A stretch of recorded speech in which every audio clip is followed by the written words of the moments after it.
మతం మారటం మనిషికి మనసుకి హానికరం మరియు ప్రాణాంతకం. Conversion of religion is not about changing God but parents.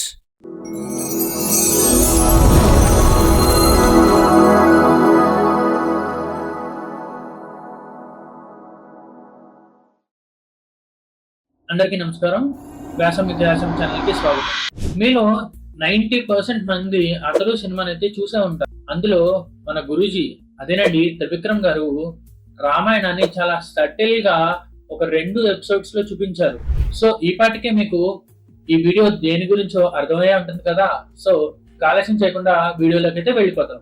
అతడు చెప్పిన రామాయణం. ఆల్రెడీ గురూజీ ఒక చోట రాముడు హనుమంతుడు అని మనకి సినిమాలో అండర్లైన్ అయితే చేశారు.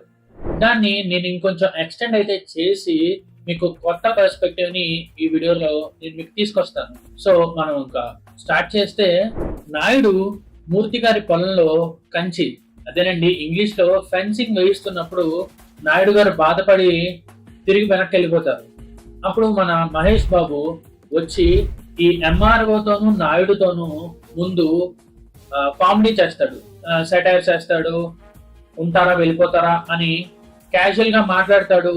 అప్పటికి కన్విన్స్ అవ్వకపోతే గన్ చూపించి బెదిరిస్తాడు, బుల్లెట్లు కాలుస్తాడు, కానీ చంపడు. చంపకుండా వెళ్ళిపోతుంటాడు. వెళ్ళిపోయినప్పుడు అక్కడ ఆ రౌడీ గ్యాంగ్స్ తో ఒక చిన్న ఫైట్ అయితే ఉంటుంది. ఆ ఫైట్ లో కూడా ఎవరిని చంపకుండా అలా బెదిరించి వెళ్ళిపోతాడు. ఈ సీన్ కి స్టార్టింగ్ లోనే ముందు సునీల్ నాకు నాయుడుతో మాట్లాడటం ఇష్టం లేదురా అని చెప్పి గిరి క్యారెక్టర్ తో అంటుంటాడు, ఈ రమణ అనే సునీల్ క్యారెక్టర్. సో ఇక్కడ నేను చెప్పేది ఏంటి అంటే, ఈ మహేష్ బాబు క్యారెక్టర్ ని కనుక మనం రాముడు అని అనుకుంటే, ఈ సునీల్ క్యారెక్టర్ ని లక్ష్మణుడు అని అనుకోవచ్చు. అప్పుడు ఈ తనికెల భరణి అంటే ఈ నాయుడు క్యారెక్టర్ వచ్చేసి శూర్పణఖ క్యారెక్టర్ అన్నమాట. ఎప్పుడైతే శూర్పణఖ రాముడు గురించి వస్తుందో, అంటే ఇక్కడ పొలం గురించి వచ్చినట్టు అనమాట. వచ్చినప్పుడు రాముడు కూడా ముందు ఆడది కదా అని చెప్పి కొంత పరాచకం ఆడతాడు. లక్ష్మణుడి దగ్గరికి వెళ్ళు, నాకంటే భార్య ఉంది, సీతమ్మ ఉంది, ఆయన బ్రహ్మచారి, ఆయన భార్య ఇక్కడ లేదు కాబట్టి నువ్వు ఆయన దగ్గరికి వెళ్ళంటే, శూర్పణఖ ఆయన దగ్గరికి వెళ్ళినప్పుడు లక్ష్మణుడు అంటాడు, నేను A2 క్వాలిటీ పర్సన్ ని, మా అన్నయ్య A1 క్వాలిటీ పర్సన్ అక్కడ ఉన్నాడు.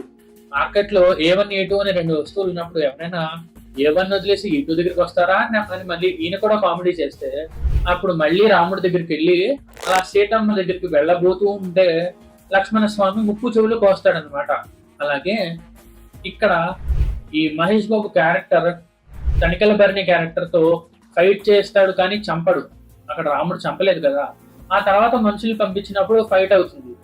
ఈ ఫైట్ ని మనం కరదూషణాదుల ఫైట్ కింద చెప్పుకోవచ్చు అన్నమాట. ముందు శూర్పణఖ తన ముక్కు చెవులు కోసాడని ముందు కరదూషణాదుల దగ్గరికి వెళ్తుంది, కానీ రావణాసురుడి దగ్గరికి వెళ్ళదు.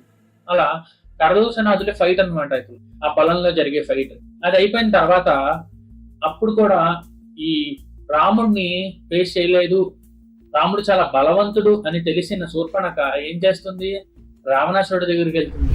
ఇక్కడ ప్యారలల్స్ గా కనుక మనం గమనిస్తే, ఈ నాయుడు ఏం చేస్తాడు, బ్రహ్మాజీ దగ్గరికి వెళ్తాడు, అలియాస్ బుజ్జితో ఏం చెప్తాడు, ఎవడైనా కోపంతో కొడతాడు లేదంటే కసితో కొడతాడు.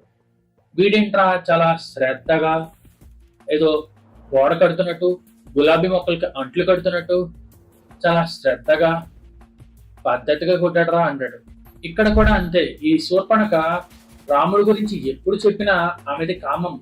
అయినా సరే మనం రామాయణంలో ఏ శ్లోకం శూర్పణఖ చెప్పిందో రాముడి గురించి వాటిని మొహమాటం లేకుండా తీసుకుని చదువుకోవచ్చు. రాముడి ముందు నిత్యం చదవచ్చు. శూర్పణఖ చెప్పినా, మారీచుడు చెప్పినా, వశిష్ఠుడు చెప్పినా, లక్ష్మణుడు చెప్పినా, ఎవరు చెప్పినా రాముడి గురించి మంచిగా చెప్తారు. ఎందుకంటే రాముడి గురించి చెప్పడానికి చెడు లేదు కదా. సో రాముడి గురించి ఏం చెప్తుంది, ఇది కరదూషణాదులతో చెప్పే మాట చెప్తున్నాడు.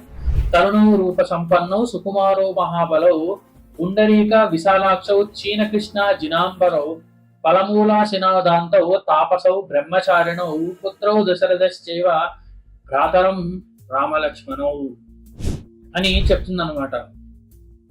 అలా ఇది శూర్పణఖ చెప్పిన మాటలు లేకుండా మనం ప్రార్థనా శ్లోకాలుగా వాడచ్చు. రామరక్ష స్తోత్రానికి ఇదే ప్రార్థనా శ్లోకం.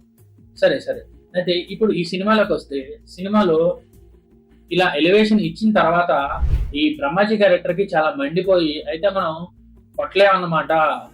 ఇప్పుడు ఏం చేద్దాం అని కొన్ని ఏరియాల పేర్లు చెప్పి అక్కడ 4 సింహాలు ఇక్కడ 5 సింహాలు పెడదాం అని చెప్తాడు.